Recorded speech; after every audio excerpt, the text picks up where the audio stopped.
कल रात को 2 टेररिस्ट से यहाँ पे हमला किया। 3 जनों को उन्होंने निशाना बनाया।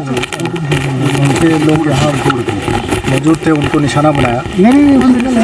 इस हमले में 4 लोगों की डेथ हुई है और 6 और इंजर्ड हैं। सभी इंजर्ड की हालत अभी स्थिति सामान्य है और उनका इलाज चल रहा है। कुछ इलाज राजौरी के हॉस्पिटल में चल रहा है, कुछ लोगों का इलाज जम्मू के हॉस्पिटल में चल रहा है।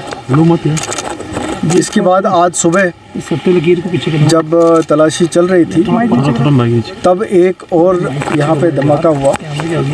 ऐसा लगता है कि आईडी बहुत तरीके से किसी बोरे के नीचे प्लांट की गई थी, जिसके अंदर धमाका हुआ। उस पे एक बच्चे की डेथ हुई है और 7 लोग और इंजर्ड हैं उसमें। मामले की जांच चल रही है। हमने पूरे एरिया को कॉर्डन किया हुआ है।